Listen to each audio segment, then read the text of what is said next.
Hello बच्चों, welcome back once again. तो कैसे हो आप सब बच्चों। पिछले क्लास में आप लोगों को जो रेजोनेंस बताया था, किस प्रकार से हम लोग किसी भी जो कंजुगेटेड कंपाउंड होता है उस कंजुगेट कंपाउंड में कैसे हम लोग कराते हैं रेजोनेंस और कैसे हम लोग देखते हैं उसके कैनोनिकल स्ट्रक्चर का स्टेबिलिटी, वही बताया था ना। आज जो मैं आप लोगों को बताने के लिए आया हूं, पायरिडीन और पायरोल का अक्सर बच्चों को यहां पे दिक्कत होती है, वो दिक्कत आज दूर करने का समय आ गया। तो आर यू रेडी? क्या आप तैयार हो अच्छे तरीके से पायरिडीन और पायरोल के बारे में सीखने के लिए? तो तैयार हो जाइए। एक एक कॉन्सेप्ट यहां पे क्लियर आपको मिल जाएगा और अच्छे तरीके से आज के बाद आप जिंदगी में कभी नहीं भूलोगे इसको देखने के बाद, पायरिडीन और पायरोल का रेजोनेंस। तो ध्यान से सीखिए अच्छे तरीके से बच्चों। सबसे पहले हम लोग पायरिडीन कहते किसको है? तो पायरिडीन इस तरीके का स्ट्रक्चर होता है जिसमें कि 5 होता है कार्बन, 1 होता है नाइट्रोजन इस तरीके का, और 3 होता है अल्टरनेट डबल बॉन्ड। 3 होता है अल्टरनेट डबल बॉन्ड, इसी को कहा जाता है यहां पे पायरिडीन। तो सबसे पहले आप लोगों को ध्यान रखना है, इसको कहा जाता है पायरिडीन। और एक बात ध्यान रखिएगा बच्चों कि पायरिडीन का कोई पूछेगा कि हाइब्रिडाइजेशन क्या होता है, तो पायरिडीन का जो हाइब्रिडाइजेशन होता है वो होता है यहां पे sp2। आप कहोगे sp2 कैसे होता है सर जी? क्योंकि यहां पे डबल बॉन्ड में 1 सिग्मा 1 पाई है, यहां पे सिंगल बॉन्ड में 1 सिग्मा है और एक लोन पेयर। तो लोन पेयर को आप लोग हाइब्रिडाइजेशन में काउंट करते हो पायरिडीन में, तो 2 सिग्मा बॉन्ड एक लोन पेयर, हाइब्रिडाइजेशन इसका sp2। अब आपको यहां पे पूछेगा कि ये जो पायरिडीन का लोन पेयर है लोकलाइज्ड है कि डीलोकलाइज्ड है? आप कहोगे चूंकि इसको हम हाइब्रिडेशन में काउंट किए हैं और ये रेजोनेंस में इन्वॉल्व नहीं है, ये रिंग के बाहर है, ये रेजोनेंस में इन्वॉल्व नहीं होता है, इसलिए इसका जो लोन पेयर होता है ना बच्चों, इसको हम लोग कहते हैं localised lone pair. Localised lone pair कहने का मतलब होता है not involved in resonance, not involve in resonance. उसके बाद आपको कोई पूछेगा कि पायरिडीन का जो लोन पेयर है वो किस ऑर्बिटल में प्रेजेंट है? आप कहोगे कि चूंकि हम लोग इसको हाइब्रिडेशन में काउंट किए हैं, अगर किसी लोन पेयर को या नेगेटिव चार्ज को आप हाइब्रिडेशन में काउंट करते हो ना बच्चों, तो वो प्रेजेंट होता है अपने रिस्पेक्टिव हाइब्रिड ऑर्बिटल में। कहां होता है?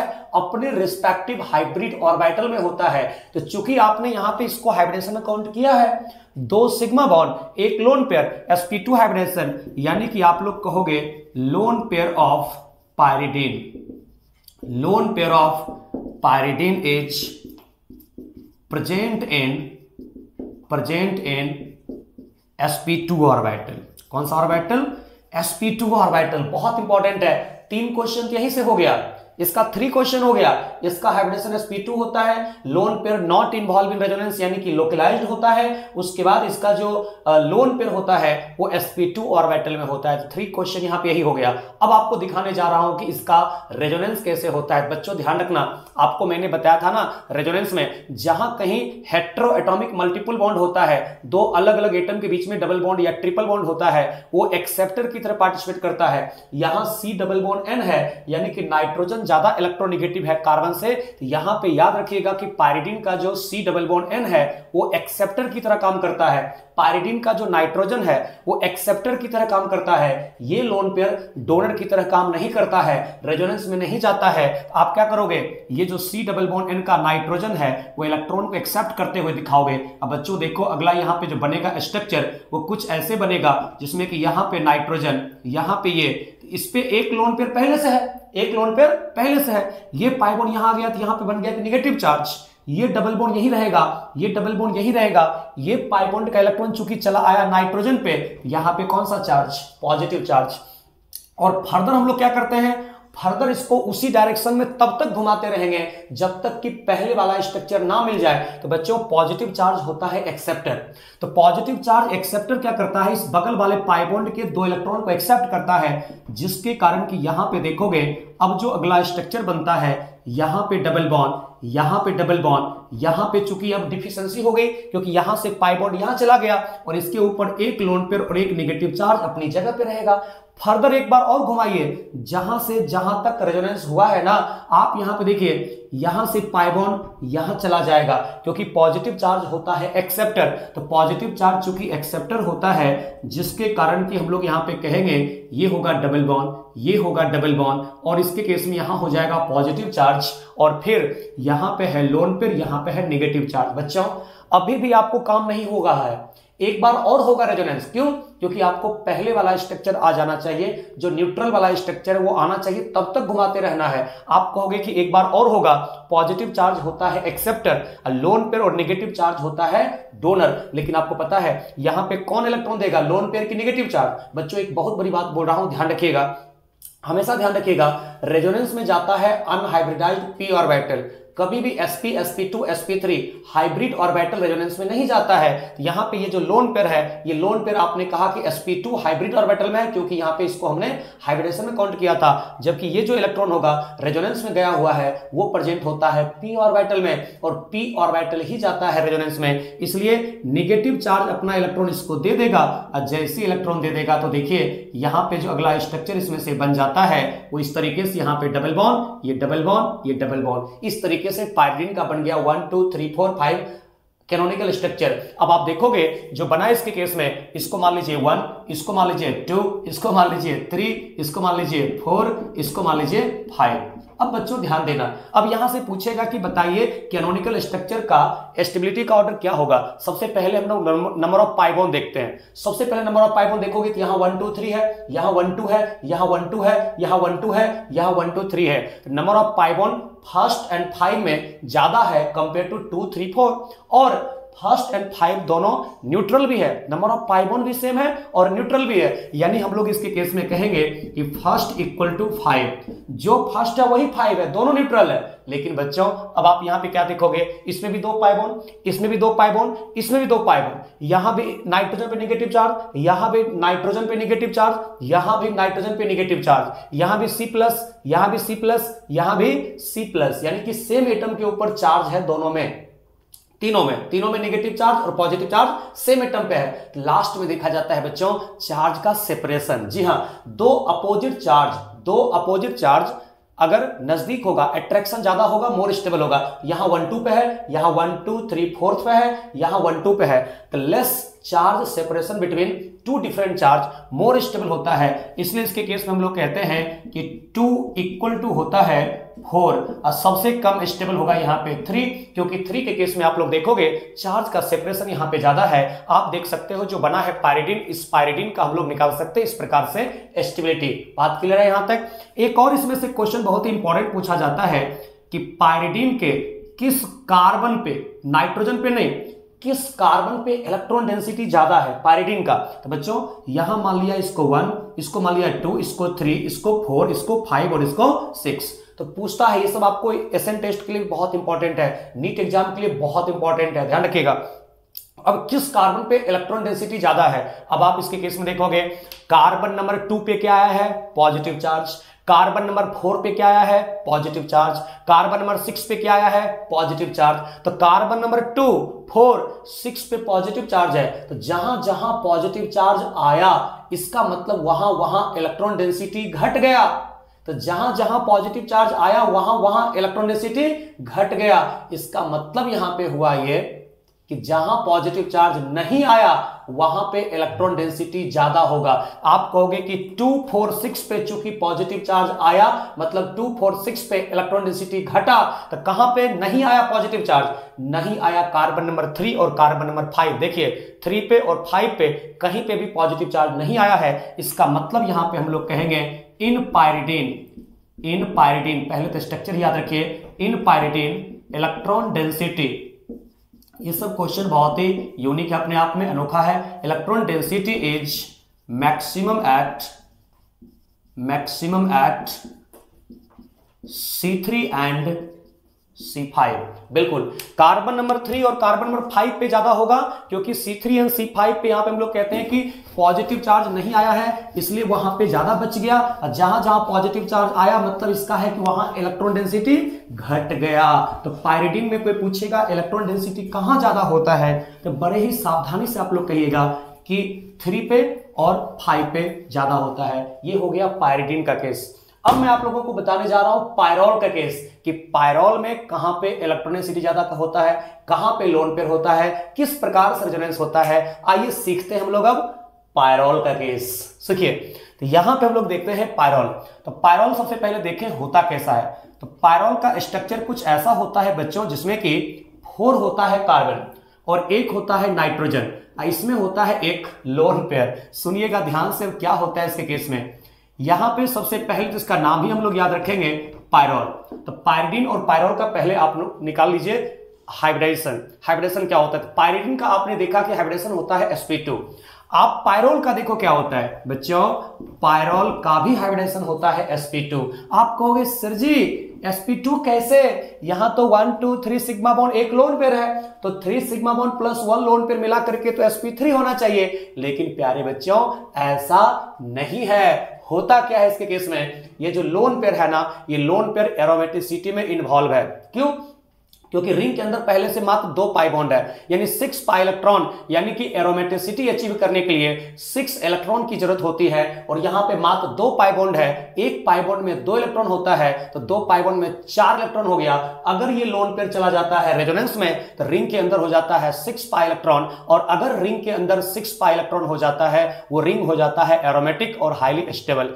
जबकि पायरिडीन में पहले से ही रिंग के अंदर 3 पाई बॉन्ड था, तो लोन पेयर को वहां पे एरोमेटिसिटी में इन्वॉल्व होने की जरूरत नहीं थी, क्योंकि रिंग के अंदर ऑलरेडी पहले से जब 3 पाई बॉन्ड था तो वहां पे 6 पाई इलेक्ट्रॉन पहले से था। लेकिन यहां पे रिंग के अंदर सिर्फ 2 पाई बॉन्ड है, 4 पाई इलेक्ट्रॉन है, तो इस लोन पेयर को जब अपने में मिला लेता है रेजोनेंस के थ्रू तब होता है 6 पाई इलेक्ट्रॉन और तब होता है एरोमेटिक। ये कहोगे कि लोन पेयर एरोमेटिसिटी में इन्वॉल्व है, इसलिए जो लोन पेयर किसी मॉलिक्यूल में एरोमेटिसिटी में इन्वॉल्व होता है उसको हम लोग हाइब्रिडेशन में काउंट नहीं करते हैं। जी हां बच्चों याद रखना, इसको हम लोग हाइब्रिडेशन में काउंट नहीं करेंगे, तो सिर्फ 1 2 3 सिग्मा बॉन्ड को काउंट करोगे। ये 3 सिग्मा बॉन्ड को लेकर के आप लोग कहोगे कि sp2 हाइब्रिडेशन। और आपको यहां पे कहना होगा कि अगर ये जो लोन पेयर है पायरोल का रेजोनेंस में जा रहा है, एरोमेटिसिटी में जा रहा है, 6 पाई इलेक्ट्रॉन सिस्टम अचीव करने में जा रहा है, उस लोन पेयर को कहा जाता है बच्चों डीलोकलाइज्ड लोन पेयर। जो लोन पेयर रेजोनेंस में जाता है उसको कहते हैं डीलोकलाइज्ड लोन पेयर। यहां पे हम लोग इसके केस में कहते हैं कि lone pair of pyrrole is present in 2p orbital, यानी कि अनहाइब्रिडाइज्ड p ऑर्बिटल। आप कहोगे कि 2 आपने क्यों लगाया? क्योंकि नाइट्रोजन होता है सेकंड पीरियड का, तो नाइट्रोजन चूंकि सेकंड पीरियड का होता है इसलिए हमने वहां पे सेकंड लगा दिया। लेकिन बच्चों जो भी लोन पेयर अगर एरोमेटिसिटी में जा रहा है, ना, उसका हम लोग कहेंगे कि लोन पेयर प्रेजेंट होता है अनहाइब्रिडाइज्ड p ऑर्बिटल में। जो एरोमेटिसिटी में नहीं जाता है जैसे कि पायरिडीन, तो जो उसका हाइब्रिडेशन होता है उस अपने हाइब्रिड ऑर्बिटल में होता है। तो पायरिडीन का लोन पेयर sp2 में होता है क्योंकि लोन पेयर को हमने हाइब्रिडेशन में काउंट किया था, जबकि पायरोल का लोन पेयर होता है अनहाइब्रिडाइज्ड p ऑर्बिटल में, क्योंकि यहां पे ये एरोमेटिसिटी में जाता है, हाइब्रिडेशन में काउंट नहीं होता है। तो ध्यान रखिएगा बच्चों, ये रेजोनेंस में है, एरोमेटिसिटी में है, इसलिए कहेंगे 2p में होता है। उसके बाद ये जो लोन पेयर ऑफ पायरोल है, ये कोई पूछेगा आप लोग कहोगे lone pair of pyrrole is delocalised. तो 3 क्वेश्चन यहां पे पहले से निकल गया। अच्छे समझिएगा, थोड़ा टाइम आपको लग रहा होगा, लेकिन एक बार ऐसा समझा दूंगा कि फिर आपको जरूरत नहीं पड़ेगी दोबारा पढ़ने की, ठीक है ना। सुनो, अब क्या करोगे, लोन पेयर होता है डोनर, तो लोन पेयर जब डोनर होता है तो यहां पे बनेगा डबल बॉन्ड। जानते हो कि रिंग के अंदर लगातार 2 पाई बॉन्ड एग्जिस्ट नहीं करता है, अनस्टेबल होता है। तो क्या होगा, ये पाई बॉन्ड शिफ्ट हो जाएगा एडजेसेंट पोजीशन पे, और जैसे यहां पे शिफ्टिंग हुआ बच्चों क्या हुआ, यहां पे नाइट्रोजन के साथ बन गया 4 बॉन्ड, ये पाई बॉन्ड बन गया 1 2 3 4 बॉन्ड। और जब भी नाइट्रोजन के ऊपर 4 बॉन्ड बन जाए उसके ऊपर डालोगे आप पॉजिटिव चार्ज, ये पाई बॉन्ड ऊपर चला गया तो नेगेटिव चार्ज, यहां पे डबल बॉन्ड। आपको तब तक इसको घुमाते रहना है जब तक कि पहले वाला स्ट्रक्चर ना मिल जाए, तब तक इसको रोटेट करना है उसी डायरेक्शन में जिस डायरेक्शन में एक बार आपने स्टार्ट किया है रेजोनेंस को, तब तक स्टार्ट करते रहना है, तब तक करते रहना है जब तक कि आपको पहले वाला स्ट्रक्चर ना मिल जाए। देखिए negative single double, negative charge होता है डोनर, तो ये पाई बॉन्ड चला जाएगा एडजेसेंट पोजीशन पे। इतना तो अब आप लोगों को बुद्धि हो गया होगा, ये सब करना मैंने आपको पिछले लेक्चर में सिखा दिया है। यहां पे डबल बॉन्ड है और पॉजिटिव चार्ज है, यहां पे डबल बॉन्ड हो गया, यहां पे नेगेटिव चार्ज। फिर से पहले वाला स्ट्रक्चर नहीं आया है, इसलिए झुकना नहीं है, रुकना नहीं है। यहां पे नेगेटिव चार्ज अपना इलेक्ट्रॉन देगा, फिर से बनेगा डबल बॉन्ड और ये डबल बॉन्ड यहां चला जाएगा, जिसके कारण की जो नेक्स्ट स्ट्रक्चर बनने वाला है वो ऐसा बनेगा कि यहां पे नेगेटिव चार्ज होगा, यहां पे डबल बॉन्ड होगा, फिर से 4 बॉन्ड। नाइट्रोजन के ऊपर जैसे 4 बॉन्ड बन गया उसके ऊपर पॉजिटिव चार्ज आएगा। फर्दर देखो, पहले वाला स्ट्रक्चर आपको नहीं मिला है तो नेगेटिव सिंगल डबल फिर से करेंगे। नेगेटिव चार्ज आप हमेशा याद रखिएगा कि रेजोनेंस में होता है डोनर, और ये पाई बॉन्ड चला जाएगा एडजेसेंट पोजीशन पे, जिसके कारण अगला जो स्ट्रक्चर बनेगा NH और यहां पे डबल बॉन्ड, पॉजिटिव चार्ज और यहां पे डबल बॉन्ड और यहां पे क्या हो गया नेगेटिव चार्ज। फर्दर यहां पे क्या होगा, नेगेटिव चार्ज होता है डोनर, तो नेगेटिव चार्ज जब डोनर होता है तो यहां पे जहां सिंगल है वहां डबल बन जाएगा। और बच्चों याद रखना, नाइट्रोजन पे अगर पॉजिटिव चार्ज है और C डबल बॉन्ड N है तो पॉजिटिव चार्ज होता है एक्सेप्टर। याद रखिएगा, पॉजिटिव चार्ज जैसे ही एक्सेप्ट करेगा इलेक्ट्रॉन का तो जो लोन पेयर यहां पे था रिएक्शन के मतलब रेजोनेंस के स्टार्टिंग में वो फिर से यहां पे आ गया। देख सकते हो इस तरीके से टोटल जो स्ट्रक्चर बना 1 2 3 4 5 एंड 6। बच्चों गौर से देखो तो जो फर्स्ट है वही 6 है ना, फर्स्ट और 6 में कोई अंतर है क्या? नहीं, इसमें भी 2 पाई बॉन्ड है, इसमें भी 2 पाई बॉन्ड है। आप कहोगे सर जी सब में 2 पाई बॉन्ड है, बिल्कुल सब में 2 पाई बॉन्ड है, लेकिन फर्स्ट एंड 6 न्यूट्रल है, और न्यूट्रल जो होता है अनचार्ज्ड मोर स्टेबल होता है, जबकि 2 3 4 5 चार्ज है, यानी कि हम लोग कहेंगे अनचार्ज्ड, यानी कि फर्स्ट इक्वल टू 6 ज्यादा स्टेबल होगा। उसके बाद बच्चों क्या देखेंगे, यहां भी N प्लस, यहां भी N प्लस, यहां भी N प्लस, यहां भी N प्लस, सब में सेम एटम के ऊपर पॉजिटिव चार्ज है, सब में C minus C minus C minus C minus, same atom के ऊपर नेगेटिव चार्ज, सेम एटम के ऊपर पॉजिटिव चार्ज। तब क्या देखा जाता है, लास्ट चौथा रूल वो होता है चार्ज का सेपरेशन। और जानते हो कि पॉजिटिव नेगेटिव दो अपोजिट चार्ज के बीच में जितना लेस चार्ज सेपरेशन होता है, जितना कम डिस्टेंस होता है, अट्रैक्शन ज्यादा होता है, और अट्रैक्शन ज्यादा होता है तो वहां पे मोर होता है स्टेबिलिटी। बच्चों यहां देखो, यहां पे 1 2 3 पे है, यहां 1 2 पे है 2 अपोजिट चार्ज, यहां 1 2 पे है 2 अपोजिट चार्ज, चार्ज का सेपरेशन कम है, और यहां 1 2 3 पे है चार्ज का सेपरेशन ज्यादा है। इसलिए जहां चार्ज का सेपरेशन कम है अट्रैक्शन ज्यादा होगा और मोर स्टेबल होगा। अब इसके केस में हम लोग कहेंगे कि 3 इक्वल टू 4, और सबसे कम स्टेबल देखो ये जो 2 है 1 2 3, यहां पे देखो 5 में 1 2 3, इसलिए अब यहां पे कहने वाले हैं कि 2 इक्वल टू 5। ये होने वाला है पायरिडीन के कैनोनिकल स्ट्रक्चर का स्टेबिलिटी। उम्मीद करता हूं कि आपके लिए बहुत ज्यादा हेल्पफुल रहा होगा, ये बहुत समझ में आया होगा। अगर समझ में आया जरूर कमेंट करिएगा, मुझे भी थोड़ा सा हिम्मत मिलता है कि आपको कितना समझ में आता है, कितना फायदा हो रहा है। उसके बाद देखिए, अगर यहां से आप लोगों को इसमें पूछा जाता है जो नीट में 2016 में पूछा हुआ क्वेश्चन है, ये जो क्वेश्चन मैं आप लोगों को देने जा रहा हूं, ये क्वेश्चन एक्चुअल में नीट में आया हुआ है 2016 में, बिल्कुल आया हुआ है। पूछा ये था, इसको यहां पे नंबरिंग कर दिया था 1 2 3 4 5 कि पायरॉल के किस कार्बन पे इलेक्ट्रॉन डेंसिटी ज्यादा है, कार्बन पे, नाइट्रोजन पे नहीं।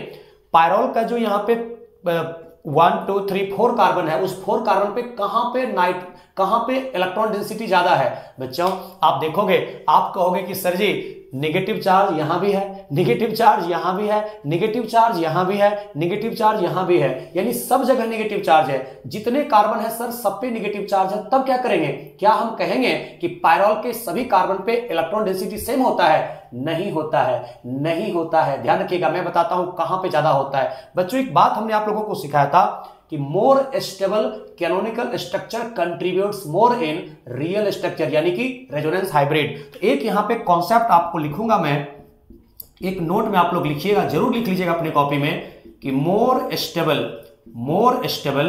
Canonical structure contributes, more stable canonical structure contributes more in resonance hybrid, more in resonance hybrid. यानी कि जो कैनोनिकल स्ट्रक्चर ज्यादा स्टेबल होता है उसका करैक्टर, उसका प्रॉपर्टीज, उसका कंट्रीब्यूशन ज्यादा होता है रियल स्ट्रक्चर में, यानी कि रेजोनेंस हाइब्रिड में। यही यहां पे कह रहा है कि more stable canonical structure contributes more in resonance hybrid यानी रियल स्ट्रक्चर में ज्यादा प्रॉपर्टी, ज्यादा करैक्टर उसी का होता है जो ज्यादा स्टेबल होता है कैनोनिकल स्ट्रक्चर। आप कहोगे सर जी ज्यादा स्टेबल तो 1 and 6 है, 1 and 6 ज्यादा स्टेबल है, लेकिन बच्चों हमको पता करना है इलेक्ट्रॉन डेंसिटी को ना, हमको देखना पड़ेगा निगेटिव चार्ज को, यानी कि 1st and 6 न्यूट्रल है। जो खुद न्यूट्रल है वो आपको चार्ज के बारे में जानकारी नहीं दे सकता है, वो आपको इलेक्ट्रॉन डेंसिटी के बारे में जानकारी नहीं दे सकता है। इलेक्ट्रॉन डेंसिटी के बारे में जानकारी वो देगा, इलेक्ट्रॉन डेंसिटी के बारे में एक्सप्लेनेशन वो देगा जो खुद चार्ज है, जिसमें खुद निगेटिव चार्ज है। तो बच्चों यहां पे क्या देखना पड़ेगा, जो यहां पे 2, 3, 4, 5 है, सुनोगे ध्यान से, ये सब बात जल्दी कहीं मिलेगा नहीं। 2, 3, 4, 5 जो कैनोनिकल स्ट्रक्चर चार्ज वाला है, इस चार्ज वाले कैनोनिकल स्ट्रक्चर में देखना पड़ेगा स्टेबिलिटी। इस चारों में 2, 3, 4, 5 में जो कैनोनिकल स्ट्रक्चर ज्यादा स्टेबल है उसमें देखेंगे निगेटिव चार्ज कहां है। आप कहोगे कि ज्यादा स्टेबल जो है सर 3 and 4 है, 3 and 4 ज्यादा स्टेबल है 2 and 5 से। तो जो यहां पे ज्यादा स्टेबल कैनोनिकल स्ट्रक्चर है among the charge canonical structure, उसी में जहां निगेटिव चार्ज है उसी जगह पे रियल स्ट्रक्चर में यानी कि रेजोनेंस हाइब्रिड में इलेक्ट्रॉन डेंसिटी ज्यादा होगा। तो बच्चों देखो 3 and 4 में कार्बन नंबर 2 पे निगेटिव चार्ज है, कार्बन नंबर 2 पे निगेटिव चार्ज है और कार्बन नंबर 5 पे निगेटिव चार्ज है, और यही दोनों ज्यादा स्टेबल कैनोनिकल स्ट्रक्चर है कंपेयर टू 5 and 2, क्योंकि 5 में जो यहां पे देख सकते हो डिफरेंस ज्यादा है, यहां पे डिस्टेंस ज्यादा हो चुका है, और डिस्टेंस अगर ज्यादा होता है तो वो कम स्टेबल होता है, और जो कम स्टेबल होता है उसका कंट्रीब्यूशन, उसका प्रॉपर्टीज, उसका करैक्टर कम होता है रेजोनेंस हाइब्रिड में। और जो चार्ज कैनोनिकल स्ट्रक्चर ज्यादा स्टेबल है उसका कंट्रीब्यूशन, उसका प्रॉपर्टीज, उसका करैक्टर, उसका बिहेवियर ज्यादा होता है रियल स्ट्रक्चर में, रेजोनेंस हाइब्रिड में। इसका मतलब जो चार्ज वाले, जितने भी चार्ज वाले कैनोनिकल स्ट्रक्चर हैं उसमें देखेंगे तो 3 and 4 ज्यादा स्टेबल है क्योंकि चार्ज का सेपरेशन कम है, और उसी में जिस कार्बन पे नेगेटिव चार्ज है, जिस कार्बन पे नेगेटिव चार्ज है उसी जगह पे इलेक्ट्रॉन डेंसिटी ज्यादा होगा। कॉन्सेप्ट यही है, more stable canonical structure contributes more in resonance hybrid, यानी कि रेजोनेंस, यहां पे रेजोनेंस एनर्जी नहीं कहेंगे, रेजोनेंस हाइब्रिड यानी कि रियल स्ट्रक्चर, ठीक है, रेजोनेंस हाइब्रिड यहां पे कहना है। तो बच्चों हम लोग यहां पे कहने वाले हैं in pyrrole electron density, in pyrrole electron density is maximum at C2 and C5। ये सब डायरेक्ट याद रखिए, सब आंसर को डायरेक्ट, ये सब आंसर को ध्यान रखिए, बहुत काम देने वाला है बच्चों, बहुत ज्यादा। तो पायरिडीन में होता है C3 and C5, पायरोल में होता है C2 and C5। उम्मीद करता हूं यहां तक आप लोगों को समझ में आ गया होगा। कोई दिक्कत हुआ होगा तो आप लोग जरूर बताइएगा, फिर उसको इंप्रूव करने का मैं कोशिश करूंगा। तब तक आप अच्छे तरीके से इसको रिवीजन करिए, पढ़िए, जो भी आपके पास मॉड्यूल है, क्वेश्चन बैंक है, जो भी है आपके पास, बनाइए उसके क्वेश्चन को, सारे क्वेश्चन बनेंगे। अगले लेक्चर में मैं आप लोगों को रेजोनेंस एनर्जी का कॉन्सेप्ट दूंगा। अक्सर आप लोग डाउट में रेजोनेंस एनर्जी का क्वेश्चन लेकर के आते हो, सारे रेजोनेंस एनर्जी का जितना क्वेश्चन है सबको मैं बना करके डाल देता हूं। आप लोग पूरा एंजॉय करो, खूब पढ़ो, मस्त रहो, स्वस्थ रहो, मुस्कुराते रहो और खूब मन लगा करके पूरा एक्साइटमेंट के साथ पढ़ो, और जितना हो सके उतना अपने आप को पढ़ाई में लगाते रहो, चिंतन करो, सोचते रहो, रिवीजन करो, तब जाकर के आपका अपना ड्रीम कॉलेज मिलेगा और एक बहुत अच्छे ड्रीम जॉब आप कर सकते हो, जो भी चाहते हो बन सकते हो। Okay, thank you everyone. जय हिंद, जय भारत, वंदे मातरम।